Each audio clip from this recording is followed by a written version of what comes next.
Hey folks, this is Kalani. We're going to be looking at the little minigame which has been added, the Lunatic Inquisition. Now, this is obviously to do with the Mad King Thorn... Oh, we've got a ghost. This is one of the things I love about this minigame. Whack. Hit and run! Oh, he didn't chase me. Never mind. So what you basically got is villagers versus ghosts, or the Lunatic Inquisition. And as a villager, your objective is to survive. Now, you can kill the ghosts, but it'll take a few of you to do so. I believe it takes 4 hits from any of the offensive tools. The offensive tools would be hammer and bone. You can also throw torches at them and laugh as they flail just on fire, which is brilliant. See if we can find something to hurt him with. Apparently not, but that's fine, that's fine. So, you've got things like black goo, which will blind them. You've got food, which will give you a short swiftness buff. You've got spider webs, which you can use to trap people.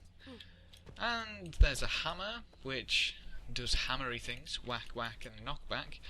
And there's the bones, which daze and damage. There's also, obviously, the torch, which will set them on fire. Setting them on fire will make them flail around for about 2 seconds, so it's actually really good to get away. Let's grab that bone. So that's pretty much the extent of the tools. I'd like to see a few other options. I'd like to kind of... What happens if you could combine tools? I think that could end up in some really cool stuff. Now, this is one of the things that I should show you. If you see one of these walls, basically whenever you go near it you get pinged on the map, which is Q for ghosts, obviously, to come and kill you. So you want to stay away from those as much as possible. Now, the main tool, or the best tool, as we get chased down, of the villagers, there's one around the corner as well, no worries. Yep, we'll keep running, is hide in shadows. It's the last ability, and which will basically stealth you. Now, it stealths you for quite a long duration as long as you stay still. If you stay still, it lasts a heck of a lot longer, and you can use this to juke the ghosts, and basically most of the time they'll happily run forward. Obviously, if they see you stealth, they're probably going to camp you. But this is... it just gets so much more fun when more ghosts appear. So, how do you become a ghost? One person at the start is chosen to be a ghost, and whenever they kill a villager, that villager becomes a ghost. So, it kind of spreads really rapidly, especially when you start to get quite a few ghosts on the map.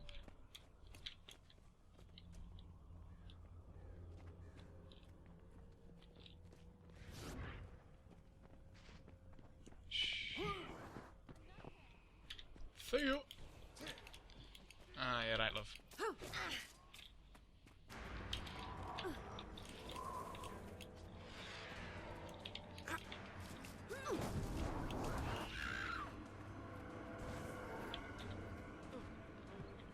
Now, one interesting thing is that if you fall off the map, you'll get respawned at a specific location.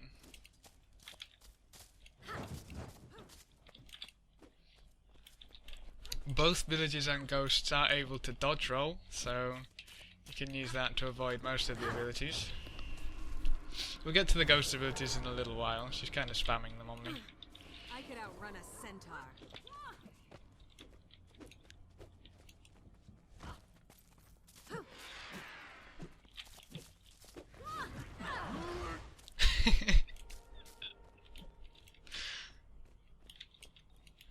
It's very important to know that as a ghost, when a villager stealths, they're not going anywhere, so you should kind of not run away from them.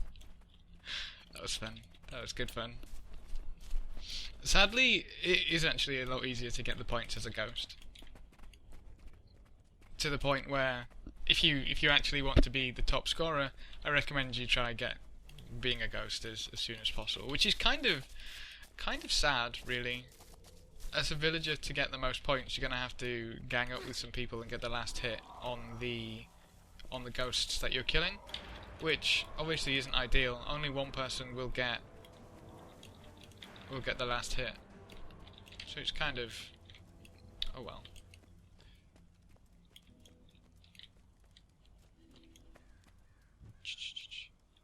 You ghosty, ghosty, ghosty.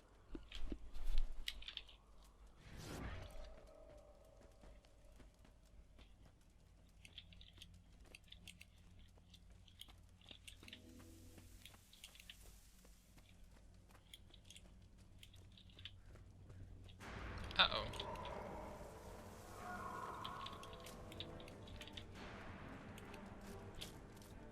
But I've seen a lot of people in this game just find a corner and hide. I can see why people would find it boring if they're just hiding in a corner. First and foremost, you're never going to get a decent amount of...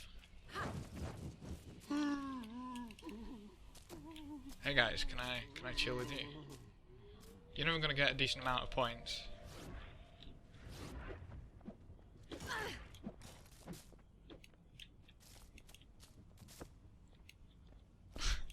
See you! I may have just got 2 people killed.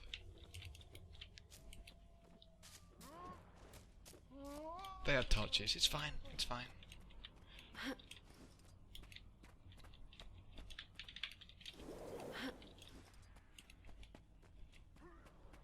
But yeah, if you just hide in a corner, you have yourself to blame if you're finding it boring, and if you're finding it boring, there's no point playing. But running around with a group of people with hammers just smashing every ghost that you come across is hilarious. I really find that funny.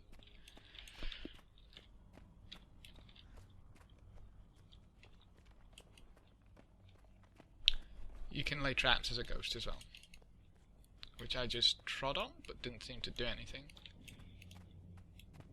Hello, friend.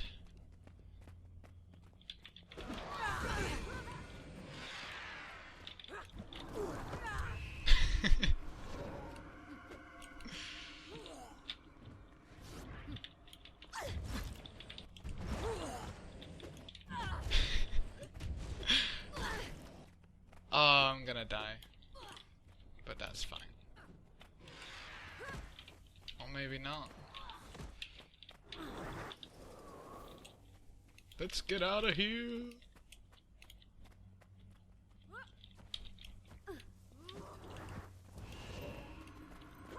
No, I don't. Oh well.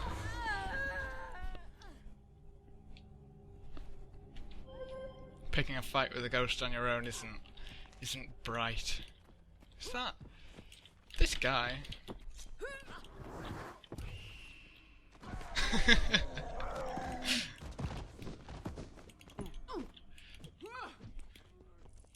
That makes me sad it didn't count as my kill. Anyway, so as a ghost, you've got a few really, really fun abilities. So you've got a simple chop. You've got an eviscerate, which hits huge numbers, but obviously pretty difficult to land if they've got a dodge roll up. A terrifying screech, which will fear them, and you can plant a scarecrow, which will also fear them. You can also teleport to the scarecrow, but that doubles its recharge time. Now, with items such as the food, which the villagers use, you can actually pick all of them up except for the hammer, and you can set yourself some traps. So you can set fake banquets, you can set fire traps, poison traps, spider traps. It's pretty cool. Now the other ability, which you've got access to, is Mad King Says. Now, using any of these will apply a debuff to a villager, and they'll have the option to emote, and they'll need to... Basically, if they don't match the emote to the one that you placed on them, then they get stunned, making them a really easy kill.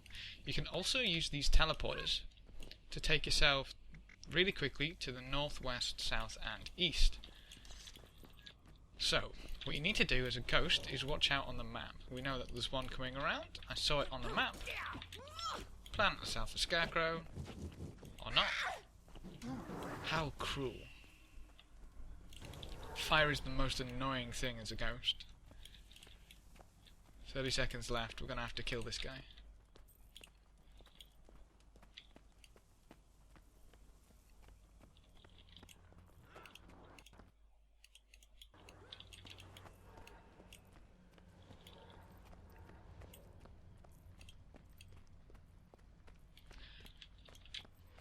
we're not gonna get him. As a ghost, you're pretty slow until you get your first kill. You get stacks of swiftness when you start to kill people, and that the duration on that is, it gets to ridiculous levels. But that's the game. I definitely think if you've got a group of friends doing the villages, it's a lot more fun. Or just go straight to a ghost and just demolish everyone. But one thing that kind of does stick is that the rewards aren't that great. You get practically nothing unless you come like in one of the top 3, and even then you only get trick or treat bags, which is kind of lame. It'd be nicer if there was a better reward tied to it, but either way, it's quite a lot of fun if you've got time to burn. Apart from that, there's not much to it. So thanks for watching, folks. Good luck and have fun. Go have some fun of your own in Lunatic Inquisition, and as always, I will see you next time.